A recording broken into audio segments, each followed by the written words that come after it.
Barnaby Jones will return next Thursday night at 10, 9 Central and Mountain on most of these stations.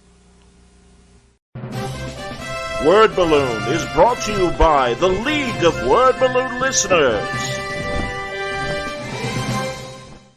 I was excited to get the opportunity to work on Captain America for the regular series, particularly because after a long period of trying these other looks for the character, they were finally returning him to his classic appearance, and I had let it be known that I wanted to work on classic looks of characters as much as possible. And luckily, he's one of those characters you can never completely escape his original design. And it just would happen to be that Ta-Nehisi Coates would be writing this new series, which makes it even more of something to be a spotlight put on it. And he can bring a lot of topicality and a lot of introspection of what Captain America's symbol can mean today and what it's challenged by in terms of the times we live in. And it's a perfect way to be involved with the project because I've always felt that Captain America's got a great history of being a character relevant to what was going on in our world, what was going on in American society.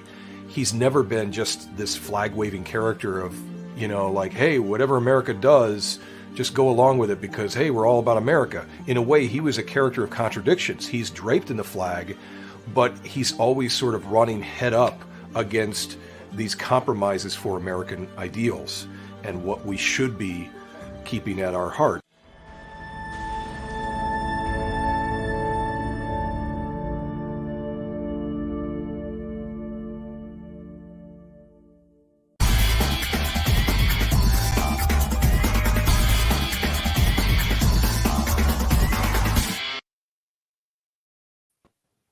Welcome back, everybody. Time again for Word Balloon, the comic book conversation show. John Suntress here. Happy to welcome from the Hall of Justice podcast, Seth Everett. Good to meet you, Seth. Welcome. Good to meet you, brother. How you doing, man? I'm doing all right, man. And that's a fancy graphic you had.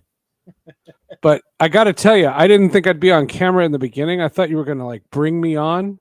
Oh. So like I could have been like naked or something. I didn't know what I was going to do. And all of a sudden I saw myself. I got very, very nervous. No. Everything's good, man. That's good. Well, I'm glad I didn't catch you dressing or anything like that.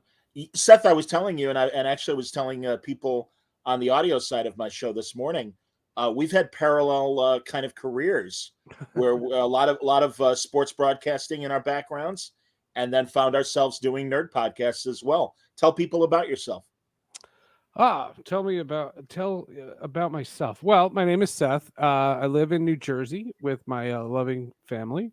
I've been in broadcasting for about 30 years. I've worked in Denver. I worked in Seattle. I worked in New York. I covered baseball for 25 years. I still cover sports. I work for iHeartMedia. And I still do stuff, but I was very early in the podcast game. Did podcasts for Major League Baseball, did podcasts for ESPN, but then wanted to venture out and do my own. And I felt that the superhero genre, I don't call it the nerd stuff. It's just a colloquialism. But I felt the superhero genre was underserved. And I thought, I remember in 1997, I don't know why this sticks in my mind. I was doing a football show, and it was around the time of the George Clooney Batman. And I had referenced something with Batman. I had said something like, I think I was referencing Neil Smith. He was with the Kansas City Chiefs, and I had said that he was like their arch enemy. But he wasn't like the number one arch enemy. So I go, oh, so he's like a Two-Face or the Penguin, not the Joker. You know, and I referenced that on a football show, and I got called into the program director's office, and they said, men don't talk about superheroes. Only children do. And I just remember that, and I just was so annoyed because I thought the analogy fit. Sure. And so. Fast forward, in 2015, I got hired by Wizard to do something called Con TV, and I was traveling around the country doing a bunch of Comic Cons. And what I noticed was there were a bunch of adults like yourself who knew a lot about this stuff and had great stories to tell. And I just didn't know a platform where they could tell it. And so I said, I want to do a superhero podcast. And a mutual friend of ours, this this guy came to me and he just said, superheroes, really? And I said, yeah, but I want to do it for adults. And that's where I came up with the name Hall of Justice. The slogan behind it was, if you're old enough to know what the Hall of Justice is, you're our demographic. I'm with you.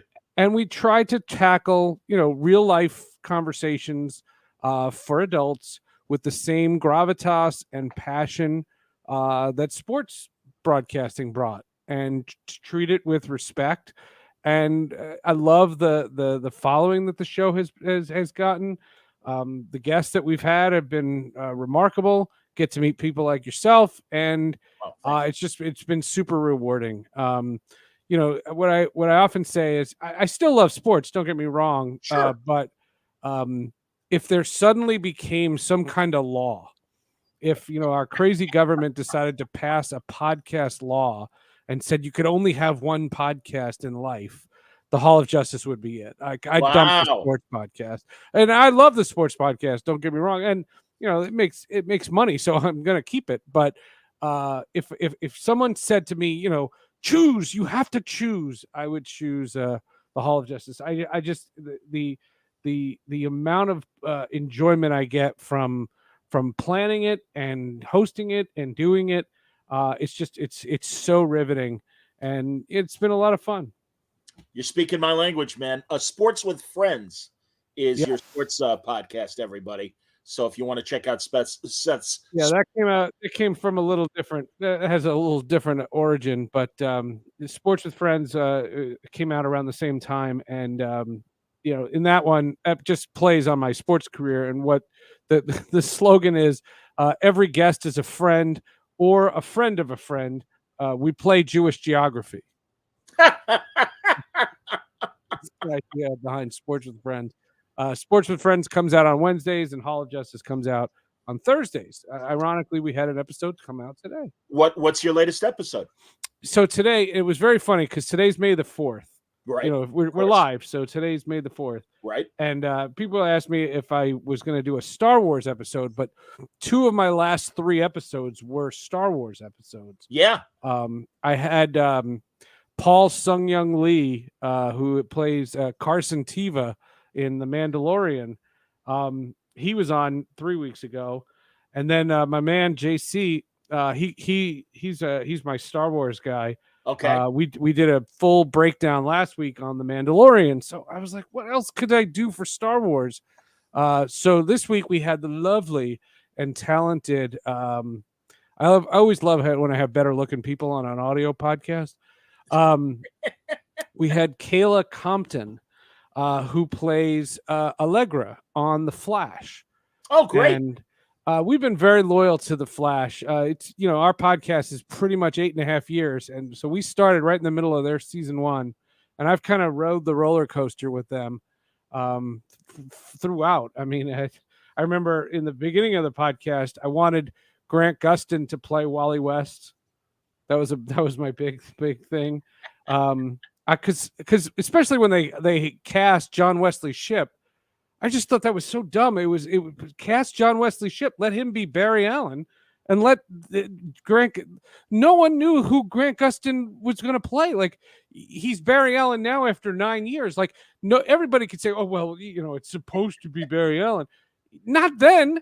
If you remember the Justice League show, he was Wally West, and right. Like to me, and in the comics he was Wally. So I just thought he should have been Wally, but he, I've grown with him. Season 1 is one of the best things on TV. I mean, it's great. I agree with you.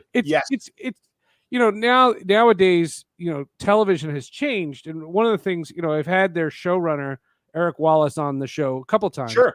Yeah. And we've talked about the problem that they face, because in this serialized nature, now, streaming has taken the BBC model of 8 or 10 highly produced movie quality episodes, Yep. not this 22 episode thing. The Flash is probably the last show that's going to have 22 episodes. And this year they're only having 13. They're up. Right. They aired 10 this week, Right. and they're throwing the kitchen sink at this thing. Like they're going all out.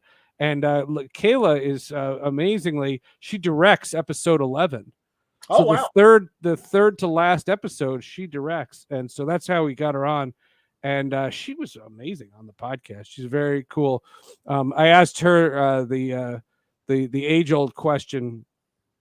First of all, that Grant Gustin secretly is a dick. Everybody hates him. How could he have lasted 9 seasons? No. And then the second thing, and this, what I make sure, because we've done like 7 or 8 Flash centric episodes in the last 2 years. So I just want to noted that they've delayed that movie, the Flash movie, 3 separate times. And now the CW was sold and they granted a 13 episode arc to wrap up the Flash TV show. The Flash TV show ends 1 month before that movie. Right.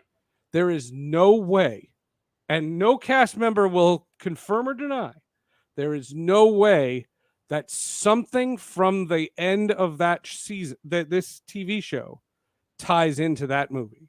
Oh, interesting. No way. Well, I had heard that Gustin has a cameo.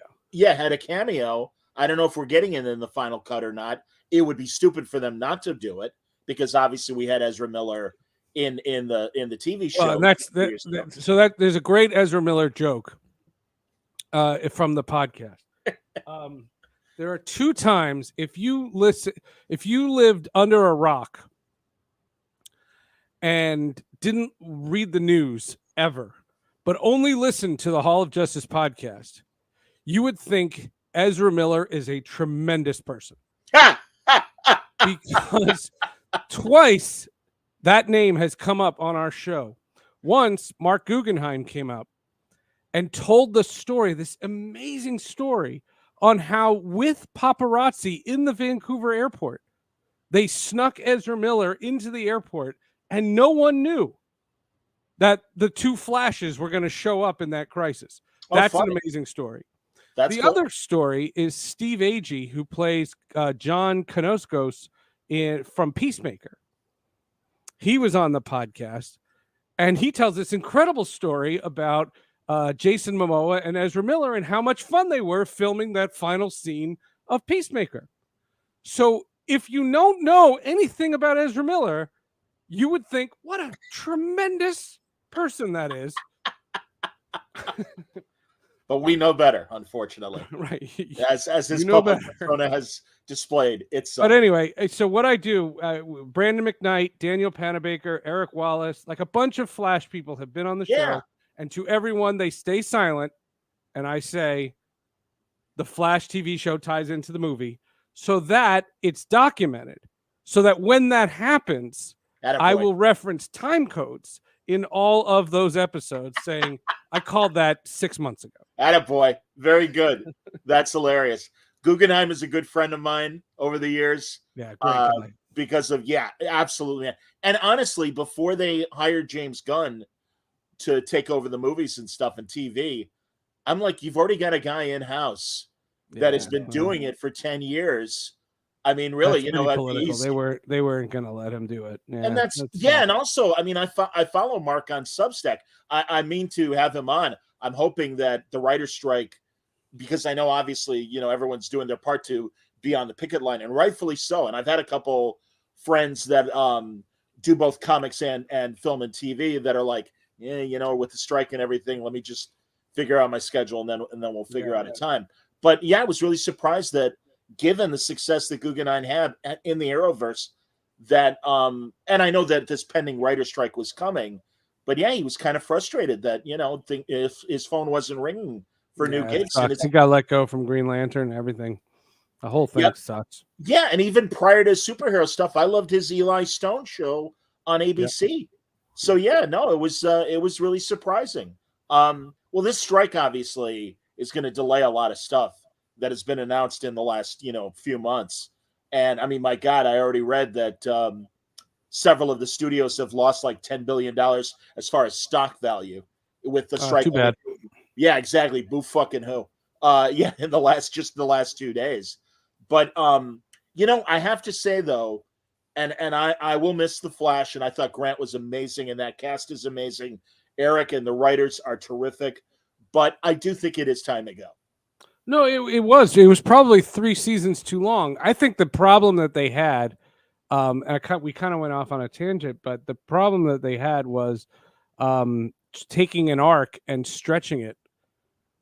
Even when they were trying to do it in this like graphic novels thing where they were trying to do 10 episodes in an arc, and even that it felt stretched. Agreed. It never felt cheap. And I said this to those guys. It never felt like the production value was cheap. I never felt like I was watching the League of Superheroes from 1979. Like I do feel like it, but I felt like the plots were stretched, and there were whole episodes that you were like, this could have been skipped. Yes, and that is the change of the model, because what you don't, we used to say that about Luke Cage. Luke Cage was 13 episodes. It could have been 8. You know what I mean? Like right. it could have been 8. And I think that there was an edict from Netflix that said make 13 hours. I agree with you, man. And they had to. Nowadays, I think that changed. I think now it's write what you have. And here's an example. If Obi-Wan Kenobi was going to be 8 episodes, you would know it.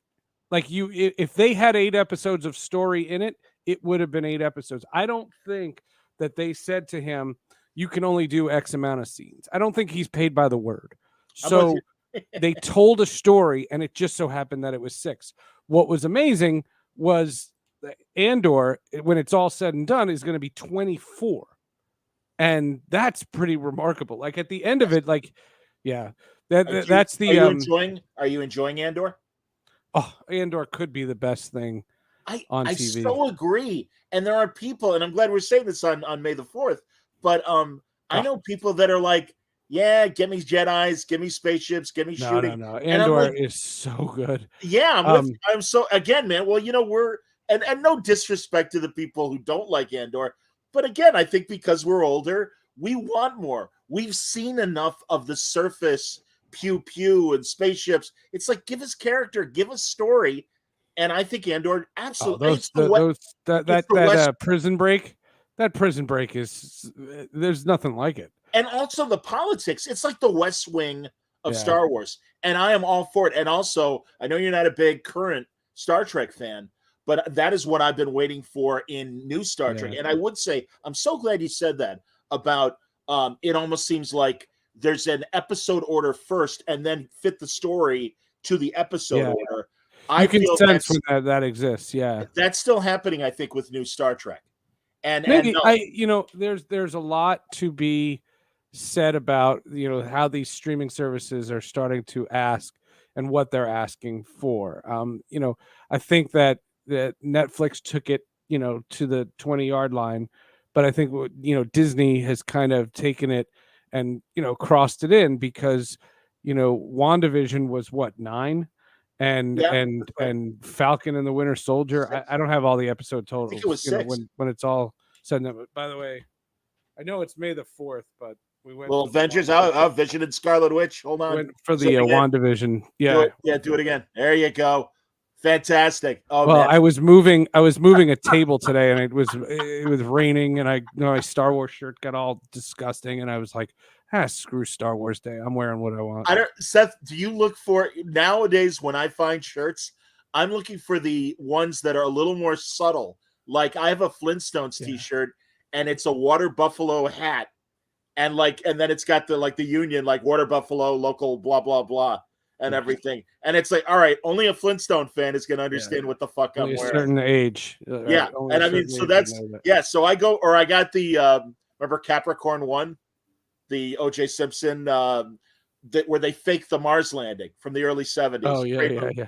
And there's a shirt that just has just like how every Apollo mission they would make a new logo for that specific ship and stuff, it was the Capricorn 1 thing. And I'm like, all right, like 3 people that I might encounter all year, and even I'm being generous saying 3, might know what I'm talking about. But those are the kind of shirts that I look for nowadays. You want to hear a great O.J. Simpson story? We always up for a good O.J. Simpson story. Good O.J. Simpson story. So summer of '94, I was an intern at WFAN. It was a pretty wild summer. That was the year the stinking Rangers won the Stanley Cup. You can see my Devils, my allegiance. Absolutely. And I was the only Devils fan in the studio, and I was the intern, so I had to bite my lip when Messier was scoring that hat trick. But anyway, that was the year the Knicks went to the finals and the baseball strike and OJ. And when you're an intern, your job is to answer the phone. Sure, of course. You know, you answer the newsroom phone. Yeah. And so the newsroom phone rings one morning. And the update anchor was a guy by the name of Paul Olden. He was a former play-by-play man of the Tampa Bay Rays, the New York Jets. What else? He did a bunch of things. Now he's the public address announcer at the new Yankee Stadium. Okay. I see him all the time, and I reference this story as often as I can. And so I answered the phone, and it was a Monday morning. And a guy called from the floor, the trading floor of the stock exchange. And it's loud in the background. And he goes, "Hey, can you guys clear up a rumor?" And I said, "What's the rumor?" And he says, "O.J. Simpson killed his wife and her friend." And I went, "That's a rumor? What?" And he says, "That's what's going around the trading floor." And I said, "You guys know anything about that?" I said, "Oh, we'll look into it." I hung up. I'm 20 at this point. And I walk over to Paul Olden, who, by the way, Paul Olden is the guy on the tape. If you ever heard Tommy Lasorda, what did you think of Kingman's performance? Dave Kingman when he hit 4 home runs. That's Paul Olden. That's Jesus Christ. Jesus anyway, Christ. So Paul Olden's been around. He did a great episode of Sports with Friends. But I said, "Excuse me, Mr. Olden, there's a call from the stock exchange. Apparently, O.J. Simpson killed his wife." And he said to me, and he called me son, and that's what I took from the whole conversation. I hated when people called me son. And he said, "Son, you have to learn to have a nose for news. O.J. Simpson couldn't have killed his wife. I covered O.J. Simpson." And we sat on it. We didn't do anything. We didn't do anything for 7 hours. And I remember the whole morning we did nothing about it. And I remember getting in my car to drive to my parents' house, to drive home after the internship. And I turned on the news station, to hear the traffic reports. And our top story, he wasn't a suspect at this point. It was just that she was found dead. But like it was the morning after. And, and so that was the top story. And I just went, "Oh my God, this is a real story." And we sat on it. And then like 3 days later, he's arrested. Then there's the chase. The Bronco chase, absolutely. And then the day after the chase, I interned for Paul Olden again. And I just went, "Have you been following the news?" And to this day, I mean, so now that's 1994. We're coming up on 30 years? It'll be the 30th anniversary next year. Yeah, absolutely. 30 years. And I say every time, still OJ couldn't have done it. No chance he could have done it. You sure? Absolutely. That's fantastic, man. It's a great, I remember the Bronco great chase. Story. My good friend, who's now, of course, a major star at ESPN, Mike Greenberg, and I were having dinner and watching the Bronco chases. We were eating dinner. It was insane. Yeah. I love that ESPN documentary about the day of the Bronco chase. That day. That's one of my favorite 30 for 30s. Agreed. Absolutely. I like it. It's a film, but I think that's a Sports with Friends, but I'd love to do a podcast just on the 30 for 30s. Oh, I hear you, man. But I think that would be the sports podcast. I don't think that would, even though it's films, I don't think it would be a sport. It would be a Hall of Justice. You know, Seth, honestly, and I don't miss my day-to-day involvement in sports. I spent 16 years doing sports radio, both at the Score in Chicago and Sporting News Radio, where I worked with our mutual friend Lou Pellegrino for several years. And I don't miss the day-to-day stuff. If I were to ever go back into sports, it would be to do documentaries, because that still fascinates me. There's so many great, just weird stories like that. Sure. So Sports documentaries are a lot of fun. There are some great ones. There are some really, really great ones. No, I'm with you, man. The Manti Te'o one on Netflix was great.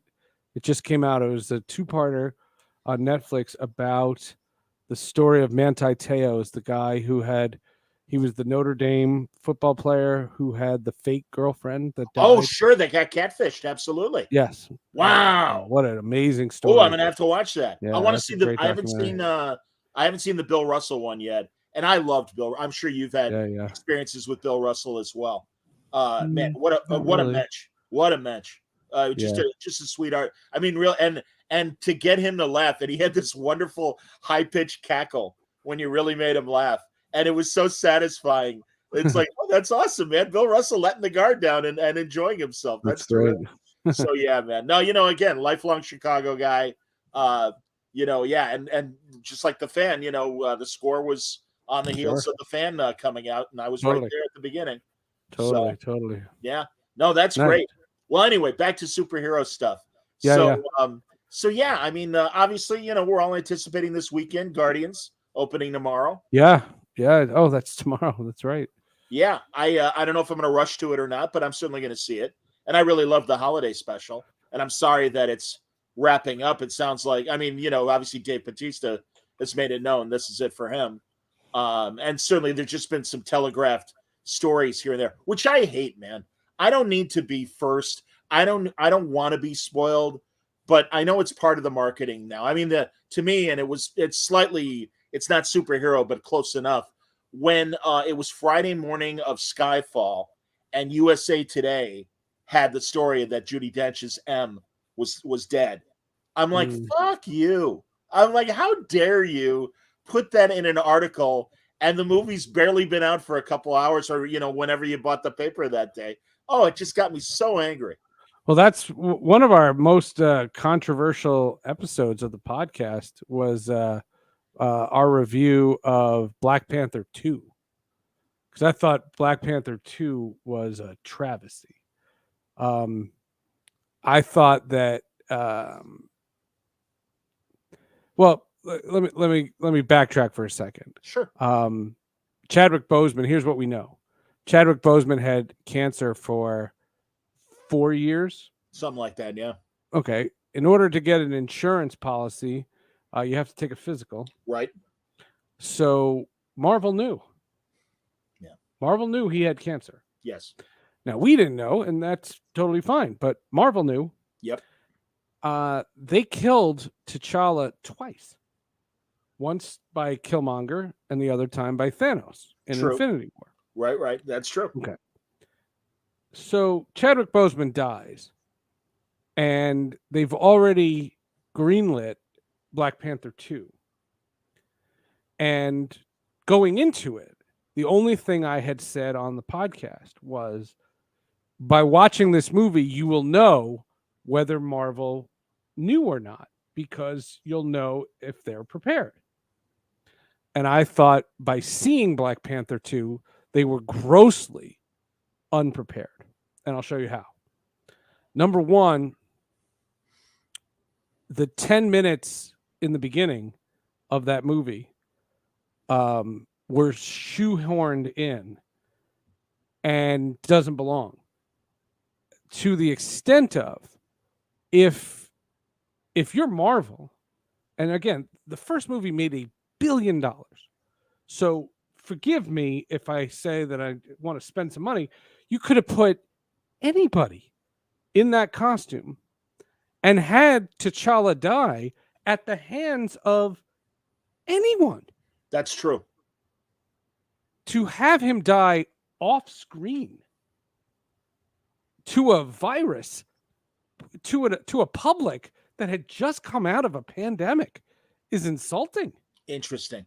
Then you go back and look through that movie, and I'll give you 2 examples. Well, I could give you 3, but 2 definitely. I think what happened was that the movie had been written and storyboarded before he died. Interesting. And they didn't choose to change virtually anything. All they did, and you can do it on Microsoft Word, it's Control H, find replace. The scene where the mom, Angela Bassett, is addressing the UN or the governments. Right. Yeah. That's supposed to be him. That's clearly supposed to be him. The scene where Shuri is with Submariner and he's giving her the tour of his little palace. That's supposed to be him. And they found replace in, like, it's like, well, we built these sets, so we're not changing it. And then the final scene where she is standing on that hangar and she's yelling in Bombay, you're asking her to do something uncomfortable. Like, I felt awful for the actress. That's not her job. Interesting. That's not what she was cast for. Very interesting. And I just think what the movie was a beautiful tribute to Chadwick Boseman. Yeah. But a bullshit tribute to T'Challa. I hear what you're saying, man, and it was a garbage. It was awful. It was angry. So before the movie, I said on the podcast, never recast Chadwick Boseman forever. He's Black Panther. After seeing that movie, I would have recast. I would let somebody else, let T'Challa keep going. You know, it's funny. When I think it was around 2010 that I had this conversation with Jeff Loeb, who at the time was the president of Marvel Television. I'm like, what do you do with these characters when these actors specifically start hitting their senior years? And I'm like, literally, and we're there now. I'm like, what happens when you've got a 60-year-old Robert Downey Jr.? Do you let him be 60-year-old Tony Stark? Do you recast? And Jeff's answer then was, I don't know, but isn't that a great problem to have? And again, this is 2 years into the MCU. We didn't know that there was going to be another 20 movies afterwards, and the success that obviously Marvel has had. But it is interesting. And yeah, man, I feel the same way. Nothing but respect for Chadwick Boseman. He is. I don't think I said anything disrespectful towards him. No, of course not. But I was going to say he's. But they knew he was sick. Yeah, I know. You know, I had just had a guy on who was part of the production team on the What If animated series, and he was telling me about Boseman doing the voicing for that last cartoon. Well, you want to bring that in. See, that's the other thing. You know, we've talked all this time, you know, on other platforms about AI. Yes. And how you can use AI to disguise voices. Yes. And the fact that it's a costume that literally covers his face. You could have had him say anything. Now, Agreed. People are saying that that's disrespectful. That I'll buy. That I'll give it to you. Not you, John, meaning I've heard that argument. I hear you, Seth. That's cool. My point is, it doesn't have to be a long battle, but you got to give me something. He can't die off screen to a mystery virus when you can cure anything. Yeah, they're right. The Wakandans especially. The whole thing is so dumb. That is really interesting. It didn't occur to me when I was watching it. But I like what you're saying. No, I hear what you're saying. Well, and the problem is, and you know, the thing is, so whenever, and we started it with the first Black Panther, which I thought was brilliant. The first Black Panther was amazing, top to bottom. But I had a rule. I instituted a rule for that movie on our show. I said that a white guy can only like that movie like a 9.5. Like. Unless you have been, you know, if you go through American history, whenever there has been a black person in a lead role, they've 9 times out of 10 has been African American. So you are burdened with the civil rights movement and the Civil War and slavery and everything. Sure. Not in Black Panther. Right. He's royalty. Right. And so I made sure that I had an African American reviewer on with me, because I can say to that person, how did that make you feel? It doesn't matter how it made me feel. How did that make you feel? So I multiplied that. For Shang-Chi, I had an Asian person. Wonderful. For Ms. Marvel, I had a Muslim person. Understood. For She-Hulk, I had a woman.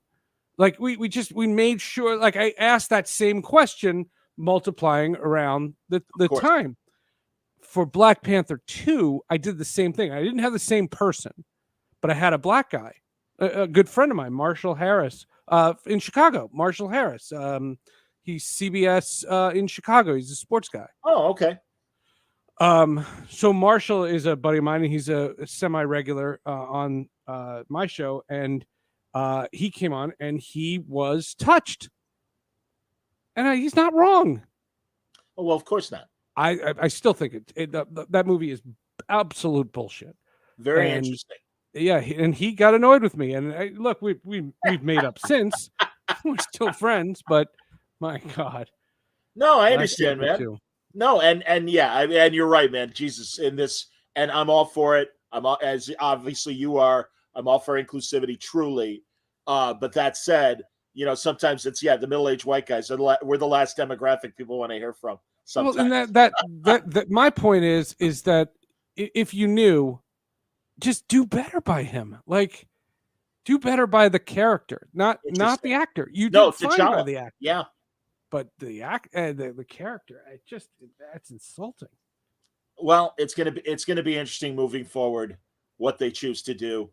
I listen. I'm okay with Shuri or whomever taking over the mantle, but T'Challa. I mean, T'Challa's. But I don't need a Black Panther 3. Like, let the Wakandans be in other, like in the Kang movie. Right. Yeah. Again, if you can recast Kang. You can. Well, and honestly, that is going to be interesting because, as you well know, in the comics, Kang has been these other people throughout the timeline. He's been Immortus. He's been Iron Lad. He's been these other people. So I don't know how much they've shot, if anything. Well, supposedly they shot all of Loki. Okay, and that's fine. That's an easy fix. At the end of the last season, you could have another version of Kang show up. I don't know. Well, look, you're innocent until proven guilty, so I don't want to. And that's true too. You're absolutely right. I don't know. But, I just I don't know. Ezra Miller's still the Flash, so who knows? Yeah, I mean, well, that's the thing. It is interesting. These problematic people that happen, mid production and everything, or prior to a release of something. Well, that movie was filmed, I think, 10 years ago. The Flash movie. Have you seen the Japanese trailer compared to the American trailer for The Flash? No. It's got more Michael Keaton Batman in it. That's awesome. And I'm very excited for that. And of course, the whole Batgirl fiasco, the big, for us, obviously being older fans, it's like, oh man, come on. I just didn't understand the optics of canceling that versus some of the stuff that they greenlit. I don't understand.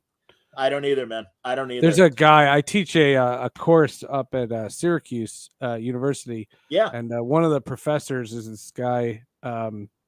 He's a big pop culture guy, and he might have access to a rough cut. And all I can say is, if I post an episode called "I Saw Batgirl," that's all I want to do just for the podcast. I could watch it on like this screen. I'd be fine with it. I hear you, man. Like, I don't care what effects. That doesn't bother me in the slightest. Are you watching Gotham Knights? No. I did watch the first episode, and neither am I. But if the folks from the Warner Brothers and the CW who helped me get Kayla Compton on this week are listening, I plan to. Okay. Well, I'm saying this, John. I don't want Seth to lose his opportunity. No, I don't understand it. I don't understand what the point of it is. Well, I guess it started as either a Dick Grayson or Tim Drake And then they story, took those guys out. and they took them out and they put in this new kid. I was intrigued by the idea of Dula Dent, the Joker's. No, there's Which enough out there in the world. I don't need fake Batman stories. I hear you, man. No, I hear, and also Carrie Kelly. Doesn't the CW air Live Golf anyway? Are you watching? Are you watching Doom Patrol and Titans on? Sure. Yeah, I on love HBO Doom Max? Patrol. Yeah. We had oh my god. Losing my mind. Jackie Childs from Seinfeld. Oh, of course, Greg Morris. Oh yeah. Yeah. We had him on the Phil podcast. Morris. Greg's his dad. Greg's his dad. Yeah. Yeah, Phil Morris. Yes.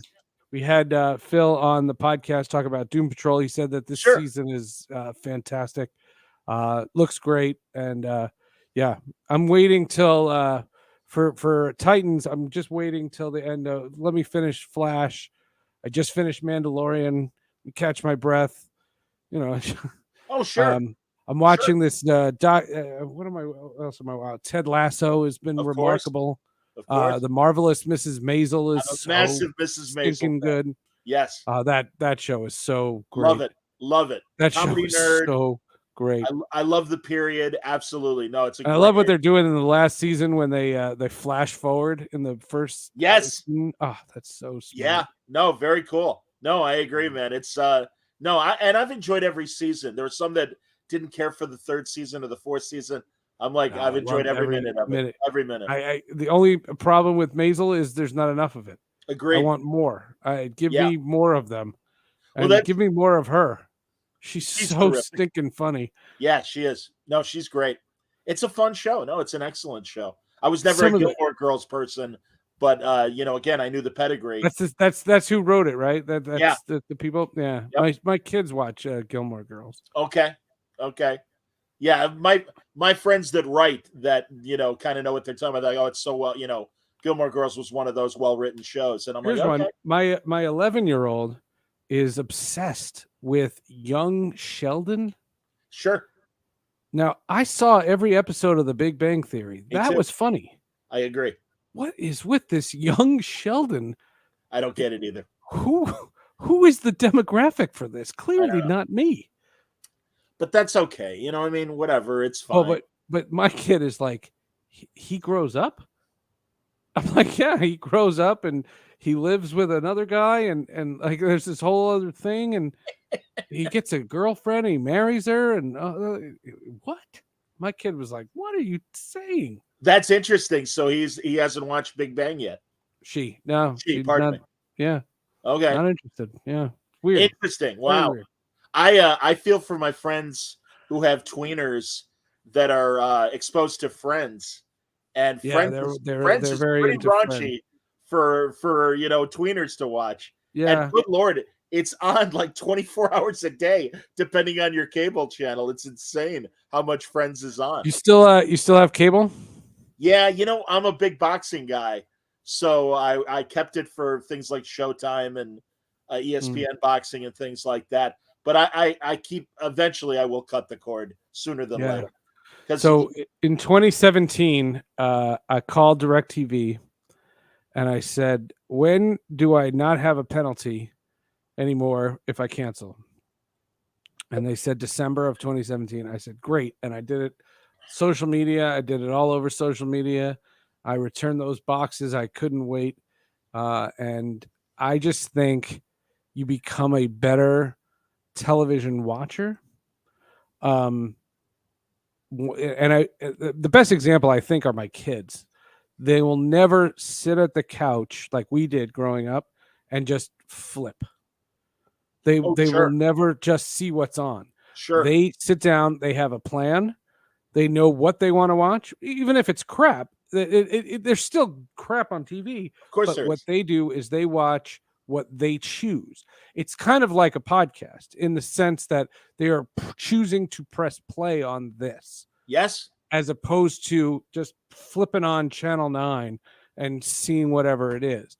And for me, I don't know what channel anything's on, because to me, it's just I press one button versus the next button versus the next button for the next button. And it's all apps to me. And It's very funny because I'll get apps because of sports usually. Yes. And then when the teams that I follow are eliminated or their seasons are over, I usually cancel the apps. Wow. Yeah, I'm pretty adept to that. I follow the Premier League, Sure. and I'm a big Arsenal supporter. I saw that in your bio. Yes. Yeah, and so they were in the Europa League, and that's on Paramount. Okay. And so I did a trial for Paramount, and then the Arsenal lost, so I canceled Paramount, and I don't have it anymore. And next year they'll be in the Champions League. So if there's something on Paramount that I'm mildly interested in, I'll watch it in October. You know, like I'm not hurting. Like the biggest joke to me was during COVID when idiots were watching like classic baseball games on TV. Like, hey, in 1983, did you see that? The Orioles beat the Reds. I'm like, that's what you're watching? Like, there's so much stuff. And you know the writers and you know I've had it's very funny because I recorded an episode of the podcast that's going to air in a couple of weeks with somebody who's a writer, and she's picketing now, like but she even made the point off air, you know, like she didn't say it on the pod. Well, I haven't edited the podcast yet, so it might be in there. She said there's such a glutton of stuff now that by the time you catch up, the strike will be over. Like it'll be a blip. Whereas in 2007, you all knew that the writer's strike had happened because we were television watchers. You know, to me, the writer's strike reminds me of Heroes. Like that's Yes. what it reminds me of. Absolutely. Go on, explain, because I know what you're talking about. Right. There was this television show Heroes, and it was the only thing going. It was the main show going on.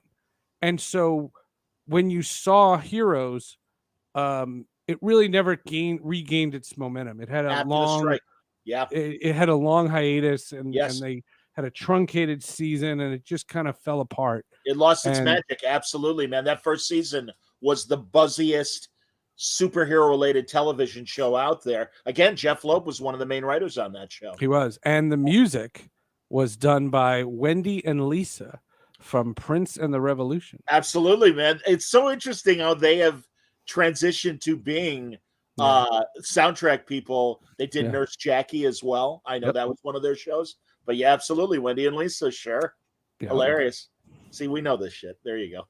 Yeah, they so I think I told you off air. There was a year 10 years ago, actually 10 years ago, I worked with Prince.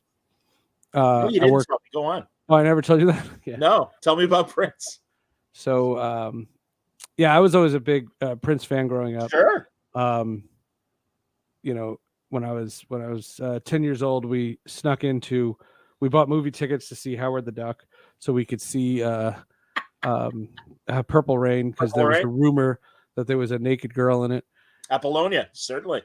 And she had to purify herself in the waters of Lake Minnetonka. Absolutely. And I remember falling in love with the music, and I bought the cassette. I bought the cassette, but we didn't have a cassette player in my house. So the only time I could listen to the cassette was in my mom's car. So after school, I would always offer to run errands with her. If she had to go to the cleaners, I would be like, "Can I come? Can I play my tape?" And I remember when Darlin' Nikki came on, I never saw my mother go from 10 and 2 to eject so fast. And they took it away, and that kind of made me want it more, and that kind of thing. But so fast forward to 2013, I was freelancing for a web company, kind of like what you're doing here with live streaming. Yeah. It was a company that was ahead of its time. It was called Spreecast, and I was hired to do sports content for them. And they were like, "So do stuff that fits your personality." And this is before I had started Sports with Friends or Hall of Justice. Okay. And I had done, I did in 2012, I did a podcast about Superman Return. Spreecast, I did a Spreecast about Superman Returns because people either love that movie or they hate that movie. Nobody just says, "Yeah, that's okay." So the Spreecast was called Superman Returns. Did it suck? And then they were like, well, what's your favorite rock band? And I was like, oh, I was a big Prince fan. So I did a Spreecast about Prince, and basically I just told you everything I had in that show. Like I had 10 minutes worth of stuff. Like I liked him. I thought he was cool. Yeah. And so they were like, do more like that. So I searched, and I found this blogger that was either like a mega fan or knew him. Either way, he was really connected, and I asked him to be a guest.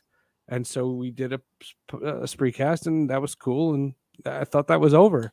Okay. I remember he didn't reply to me for like months, and I was doing NBC Sports Network.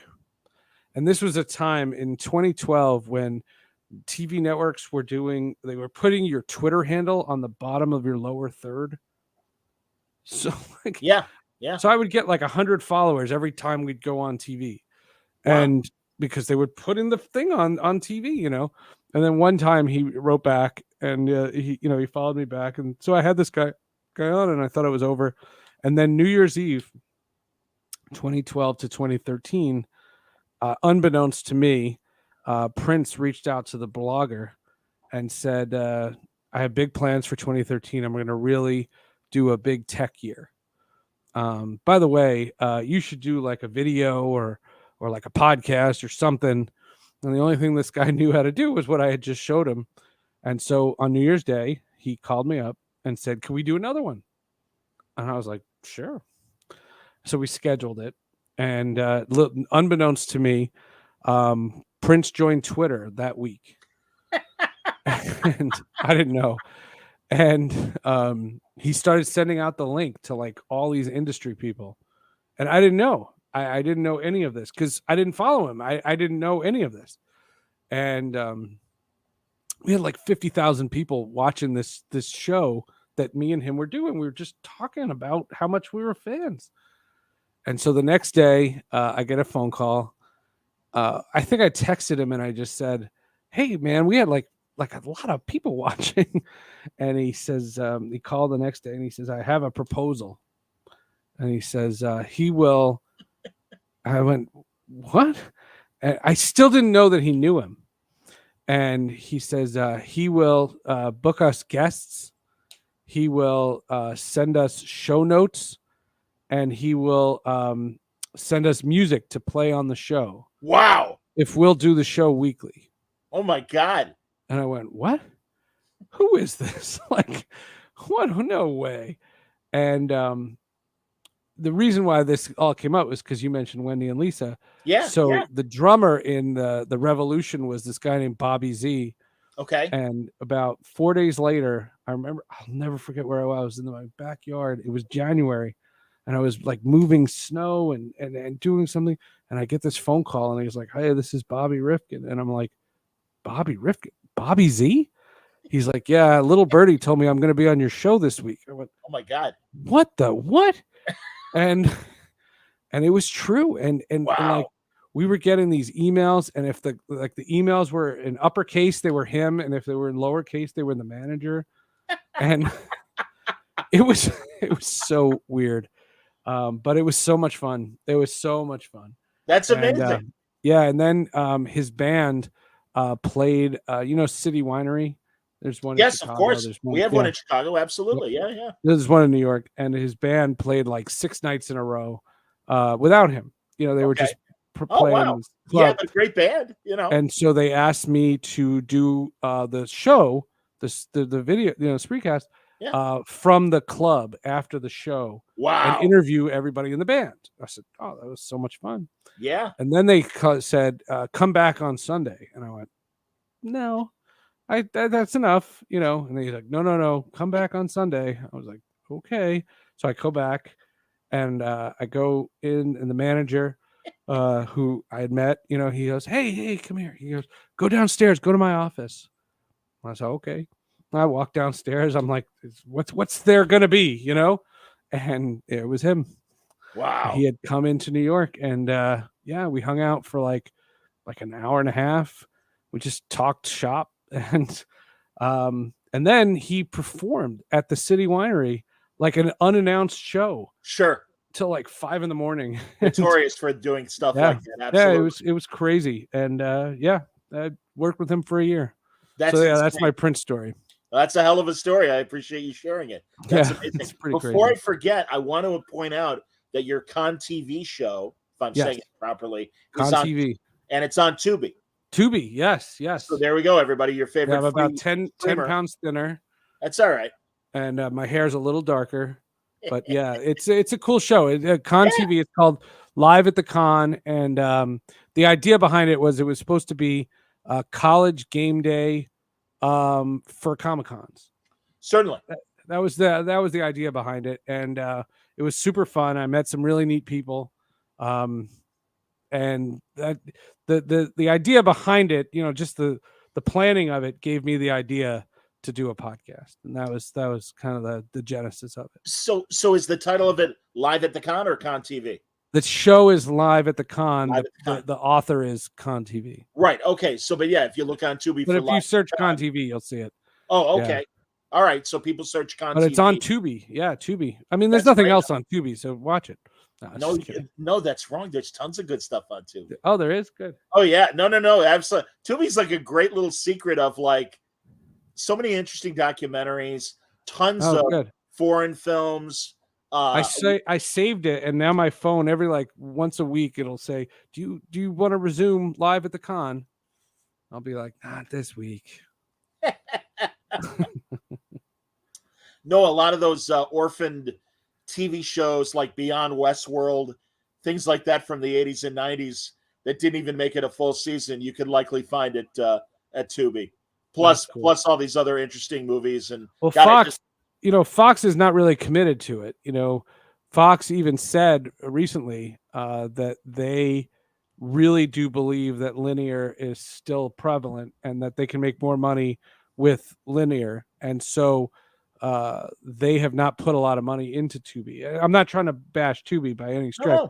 but the idea behind what NBC behind Peacock and CBS behind Paramount, yes. Fox is not as because I'm surprised that Tubi doesn't have like clips of Fox News. Sure. Like why is that not something they would be trying to shove down your throat? Like you would think that the logic would be there, and they still look at streaming as a detractor from their live. And well, I was listening to one of my favorite podcasts, and they had a physical media expert on, and he was even saying that, and it's ironic timing with the writer's strike, that a lot of the studios that have the streamers are finding they're not the profit machines they anticipated them to be. And obviously they are, physical media suddenly back on the rise. Probably not to the great level it was at in the 90s and in the early 2000s. I don't mean to cut you off, but I just think the problem is they were so worried that they weren't going to get you to subscribe that they overshot and overspent. Yes. That's their own doing. Yes. I think the reality is that a streaming service should be profitable because your budgets are finite. You don't have operating costs. You're literally just putting stuff on a site. And, I worked for MLB, and I saw the technology that went into MLB.TV, for example. And I know what that takes. The games, you don't want to do a whole sports thing, but there's this stuff going on with the RSNs and bankruptcy and all this stuff. Right. The concept about MLB.TV is it's literally all profit, because the act of taking the marquee sports feed and putting it on a streaming service is one guy. It's literally like type in a code and that's it. Yes. So when Netflix has 300 million subscribers, HBO Max or Peacock, like they dwarf those, but they still have them. Now, what I would say to Peacock as an example is if you don't have 50% of the content that you spent, if you cut your operating budget by 50%, how would your subscriber base go? So don't say that streamers are not profitable. It's watch what you spend and make the quality shit. Don't make the fluff. Yes, they've been spending like drunken sailors, and really even on IPs like Star Wars and Star Trek. But that's not on streaming services like that. You know what I'm saying? Like, so for these guys to say, well, streaming services aren't as profitable as we thought we were, it's because of them, not because of the Right. streaming services. Oh no, I understand what you're saying, but yeah, that's the thing. They have overspent in terms of creating the content that they did, and now they're going to start pulling back. That, along with the writer's strike, again, it's going to be interesting to see how things shake out. I mean, as you know, the one that lasted from 2006 to 2007 was like 6 months or something like that, and it really fucked things up, both film and television. And it'll be interesting to see how it's impacted, coming up. I know we got Secret Invasion coming up in June. Was that written? Was that filmed? Oh yeah. Yeah, that's already locked in. Yeah, and that's coming out. And for Star Trek, I know Strange New Worlds is coming in around the same time, mid-June. So those things are cool.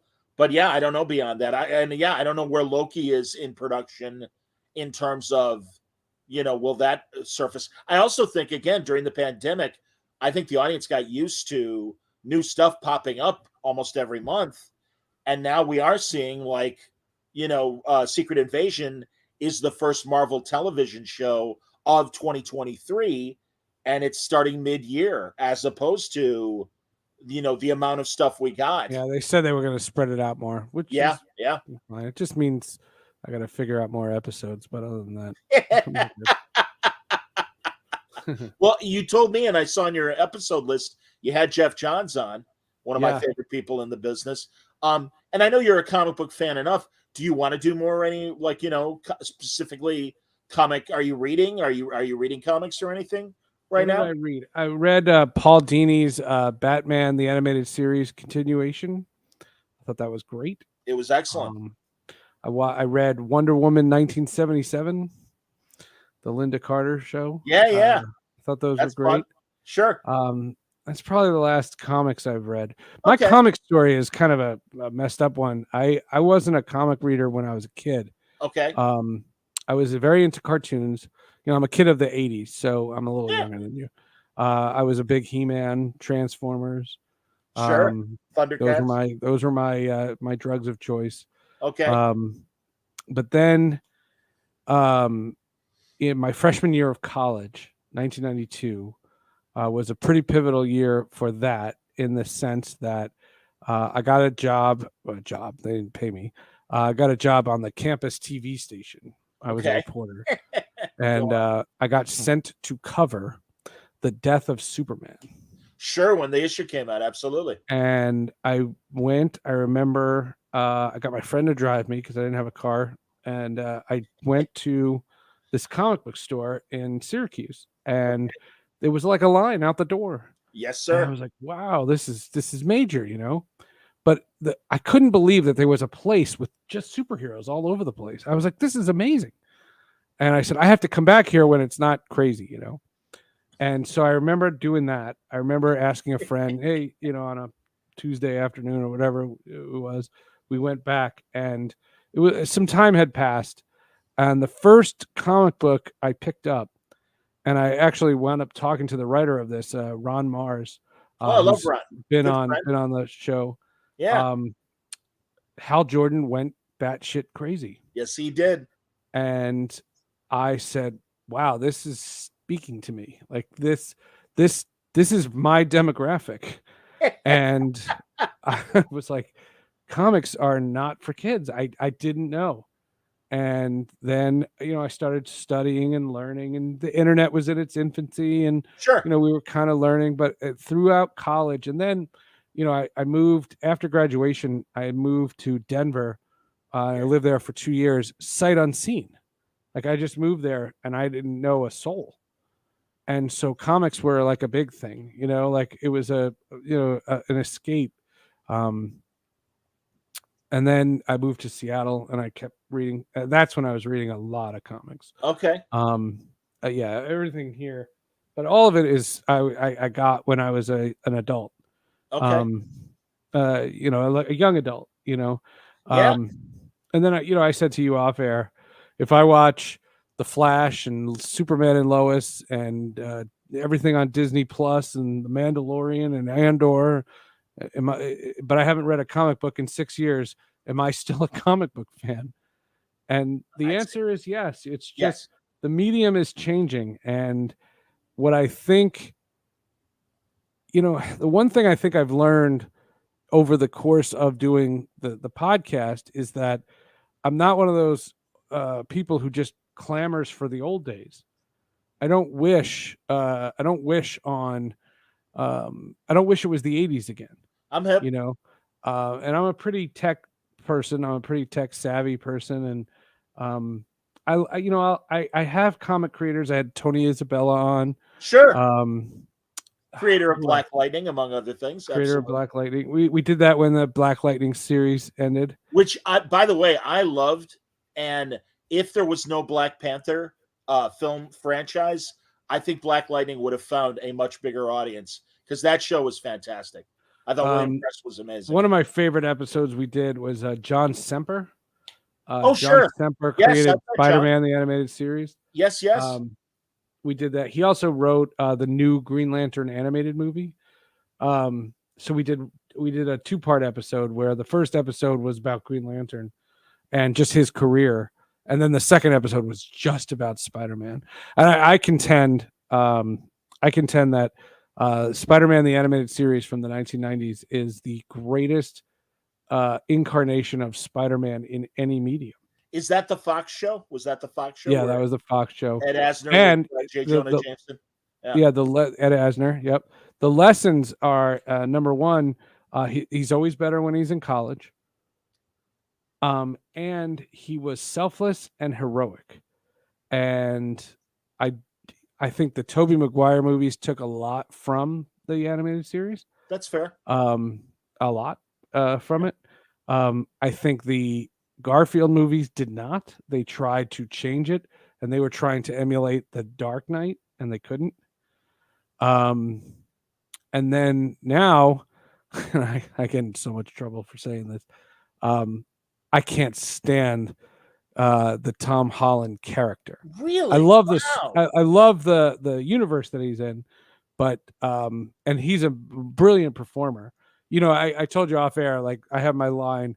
Ryan Reynolds was great in Green Lantern. It's not his fault he fought a Not cloud. his fault. No. You know, so it's not Tom Holland. He's a great actor, but he is a dumb shit, and everything that happens to him happens because of him, and it's all of it is his fault. And I'm sick and tired of him being like, step up and be the best of them, because that's what Spider-Man is. You know, he's the oops, I'm sorry guy. I mean, Absolutely. he gets locked in the warehouse in the first movie, and oh, oops, oh my goodness, oh sorry. And then, you know, in the Infinity War, he cried, and I was like, oh my god, everybody else is you know, valiantly fighting, and he cried.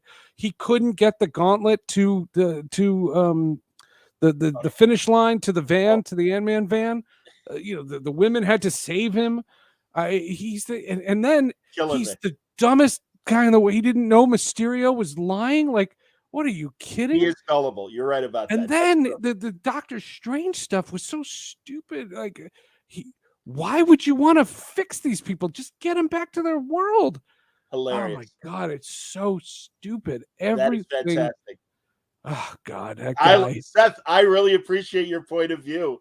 These are things that didn't occur to me when they were happening. And it's funny, I loved in the comics when Spider-Man was part of the Avengers and Brian Bendis was writing the book. And he said, for me, the subtext is Spider-Man thinks he's a fuck up and doesn't realize that all the Avengers have look up to him. Right. Exactly. Exactly. And that's great. And it's like, that's the subtext. But you're right. It is more blatant in these Tom Holland movies. Here's the scene in Spider-Man the animated series. And I talked to John Semper about this. And I also had the voice, the guy behind the voice, Christopher Daniel Barnes, on the podcast about this. And both of them the scene when Mary Jane falls off the bridge. And I Yeah, know that's an homage to Gwen Stacy, of and course, they're not of going to course. kill her because it's a cartoon. Of But course. the difference in the 90s is that show could be for a 7, a 17, a 27, and a 37-year-old. Nowadays, everything is targeted. Everything is either it's rated R or it's rated Y, or you know what I mean? Y7. Yeah, It's yeah, yeah. everything is there's nothing like Spider-Man the animated series. I would show to an adult, I would show it to a kid. It's not a kid show. It's a great show. Well, that's how I felt about the Justice League animated Same series thing. from Same 2000. thing. Yeah, yeah, The the scene where she falls off the bridge and he dives in after her, and he doesn't know that she's been teleported to another dimension, so she doesn't know that he's not there. And remember, you can't see his face, and it's a fucking drawing. And between the voice acting and the animation there, you find me a more dramatic Spider-Man scene. You I like it. compare that to the death of Aunt May in that latest movie, where he feels nothing but guilt because he's a dumb. I'm sorry. Outstanding. That's great. Seth, you're killing me, man. This is fantastic. Seriously. We should wrap up because if you got a family to go back to. Yes, and but a hockey game to watch. I understand. Absolutely. Yes, indeed. I'm taking you away from playoff time, and I do respect that. Hey, come back. Seriously, man. This anytime, is a great talk. Yeah, So, anytime. And I'll remind everybody again, Hall of Justice is Sure. a weekly podcast. And, of course, Sports with Friends, if the sports conversation that we've had. If that's your drug of choice. I'm actually starting a new podcast in the next couple of weeks about anti-Semitism. It's going to be a very different angle. When Kyrie Irving promoted that anti-Semitic film, I put a friend of mine who happens to be a rabbi, but I'm not a religious person by any stretch, and he knows it. But he's become a good friend of mine, and it's funny. I met this rabbi.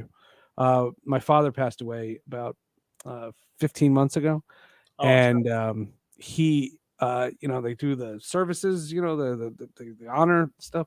Right. And he asked about, somebody said something at the thing, and he asked something about podcasts, and he says, "What podcast do you do?" And I said, "Well, I have a sports podcast. I do the superhero one." Tell me about the superhero one. Next thing you know, this guy is texting me, "Oh, I heard your episode about the Flash, and I heard your thing about this," and so we bonded over that, So we hung out. We went out for who knew rabbis can drink, and we started talking, and we had some pretty serious conversations about stuff. And when Kyrie Irving did that, I needed to put somebody on Sports with Friends about it, and I didn't want an NBA person. I wanted somebody else, and he was great. He was really good. And so he said to me, he said, "What if we did a podcast like that?" And so I don't think it's going to be weekly, but it might be bi-weekly. We're going to try something, but follow me on Twitter at Seth_Everett. And it's still a thing. It used to be verified. But that's my new little pet project that I'm working on. We're putting together artwork and stuff. I think it's something that needs to be said. I agree with you, Seth. And, honestly, forgive me, I'm a Greek American, but I grew up in a predominantly Jewish neighborhood. 90% of my friends growing up, and still are good friends, are Jewish people. I went to more bar mitzvahs and bat mitzvahs than confirmations. And I really thought, I always knew there was a country club level of anti-Semitism, sadly still, but the overt anti-Semitism that is out there now, it truly is. And I appreciate you saying the same. Well, I really thought we were beyond that. And it's sad that we're not, and we got to fight it. We got to fight it. I'll wrap up on a much more positive note. I didn't mean to bring it down, but just to remind you of your days gone by. This weekend, my wife and I have to go to our friend's son's bar mitzvah. Okay. I haven't been to a bar mitzvah in 2 years since it was my kids. Like it's not something I regularly do. Sure. The NHL released their schedule, and Game 3 is 3:30 in the afternoon. Oh no! That bar mitzvah goes till 5. Oh no! Well, this is my first ever bar mitzvah as the guy who used to sneak radios into services. Sure. This is my first. This guy's going to be my friend, and if you think I'm not going to see every play of that first period, you got another thing coming. So that's fantastic, man. That's what bar mitzvahs mean to me. That's what Judaism means to me. Well, all right. Check it out to watch hockey games. Check out the Hall of Justice podcast. Go to Tubi and check out Con TV as well. Yeah. That's great. And Sports with Friends. Seth Everett, a pleasure talking to you, man. Thanks for having me, man. Yeah, and please let's not let this not be the only time. Absolutely, and you'll be on the Hall of Justice soon. We'll figure out a day, and we'll have some fun with that. That's a big honor. I appreciate that, man. Sounds good. So thanks for coming on, everybody. Thanks for watching. We'll have more fun next week on Word Balloon Live next week. Until then, stay safe, stay happy, stay healthy.